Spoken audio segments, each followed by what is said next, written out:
started DandyJob.com to give a name to all of the things that I do. This particular video will be focusing on the Whipple. So let's go get it. Oh man, that was a good one. People always ask me, they say, Mike, what is a Whipple? And I say, well, Whipple is an upgrade component for a wah-wah pedal. Now, if you don't know what a wah-wah pedal is, chances are you've already heard one. Now, there are a few things that have changed in the past 40 years. One of them is how they make wah-wah pedals.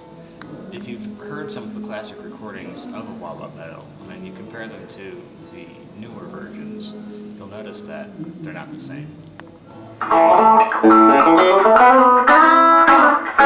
Hey kids, so what we're listening to right here is the stock wah-wah pedal. It's a Crybaby, sort of your basic Crybaby wah-wah pedal. It is the model GCB95, which is the most basic of basic Crybabys that you can get. There's probably more of these than any other kind of wah-wah pedal. One of the great things about this wah-wah pedal is that you can get them on eBay for like 20 bucks and then do a couple of things that I'm going to show and modify them and make them sounding as good or better than any of the boutique pedals or even the original vintage Crybaby wah-wah pedals. I learned that one of the most important parts of a wah-wah pedal is the inductor. After about a year of trying a few different things and the encouragement of some very friendly folks, I developed my own inductor that is essentially a copy of the late 60s Vox wah with some sonic improvements. The Whipple can be used in any of the following wah-wah pedals: a Crybaby, a Vox, Fulltone, Maestro, Teese, Buddha, and there are others. When you install your Whipple, you will notice that your wah will sound better. It will sound lively, more vocal, more expressive, and more what you would expect a wah-wah pedal to sound like. The highs are bright but smooth and never harsh, the lows are fat, and the mids are like a fine piece of dry-aged beef, broiled to perfection. And for you vegetarians out there, the mids are like a fine piece of weak gluten sauteed in lemongrass, olive oil, and organic soy sauce over a bed of steamed broccoli and short grain brown rice. In short, it improves the fidelity and the harmonic content of your wah. Okay, so I'm going to take you through how to install a Whipple. Now, most wah-wah pedals have these little feet on the bottom, so you need to take the feet off and get at the circuit board. This is a fairly typical looking Crybaby. This Crybaby is probably from the early 90s, and we need to take this screw out and also take apart the nuts that are on the jacks. Alright, so now we can pull the board out, I think.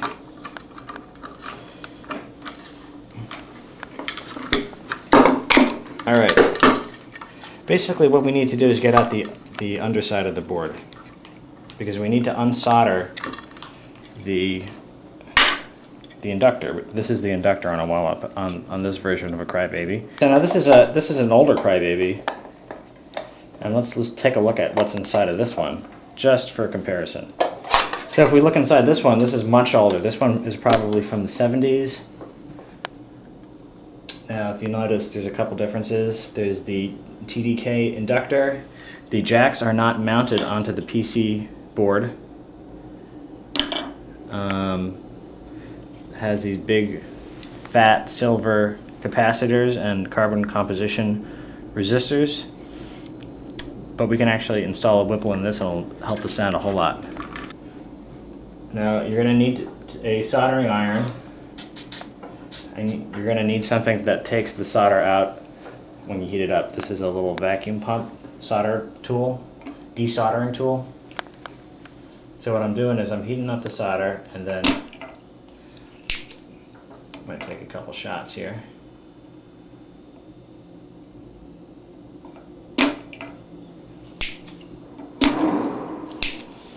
So doing this kind of stuff, it takes a little bit of patience, because it doesn't always work right away. So now we pretty much have most of the solder off this. It should, yep, pops right out. Now we're ready to install the Whipple. What's nice about having these type of boards is that the Whipple can be installed without any other modifications. And basically the Whipple has 5 pins on the bottom of it. Okay, so what I'm going to do is I bent this pin down. I'm going to bend down 4 and 5, and we should be able to line it up into one of the many, many holes that we have to choose from here. So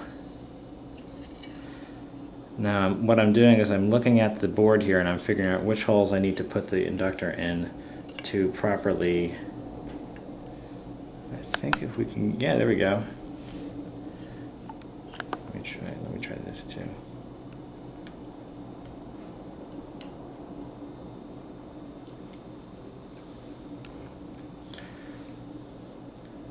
There we go. Now it's not totally in the middle, but it'll work. So what I'm going to do is flip it over and then solder in the 2 posts that the post 1 and 8 are coming out of.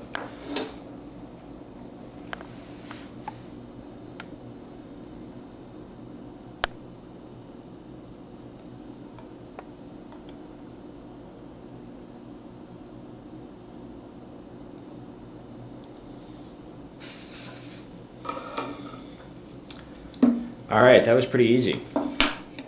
That's the first step.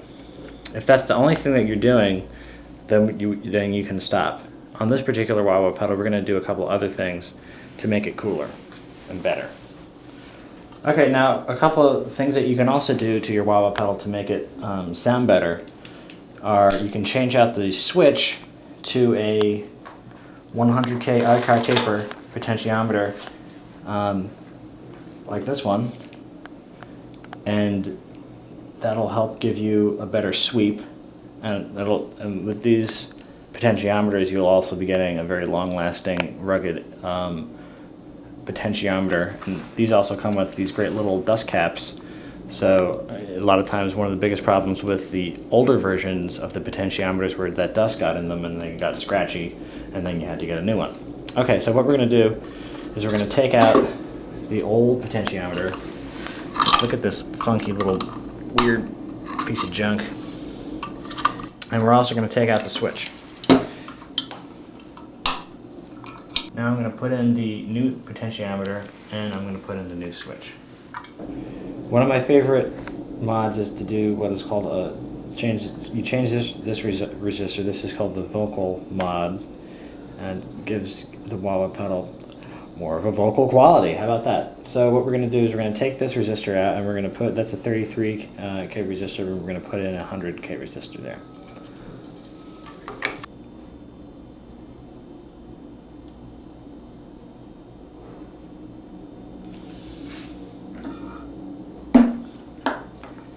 And trim off the excess leads. We're also going to be changing out this resistor here. Which one is it? This one. This one we're going to be changing to a, there's a 1K resistor now, we're going to change that to a 2K. This is the mid-boost resistor, so when we change it out and we put the 2K resistor, there's going to be slightly more mids. So when you do the mod, when you do the true bypass mod on this style wah-wah pedal, you actually need to, all this information is online of how to do it step by step, but you also need to actually unsolder one end of this capacitor here, and I'm just going to do that now so it's ready to go. Okay, so basically what I did on this wah-wah pedal was I installed the Whipple, changed a couple of resistors, installed the new potentiometer, and I also installed a new switch, so it's true bypass. And I also installed on this side, if you see, there's a new jack, because this wah-wah pedal had this old funky jack, and this jack is the sort of has become the standard for effects pedal power supplies. It's the regular 9-volt negative pin on the center.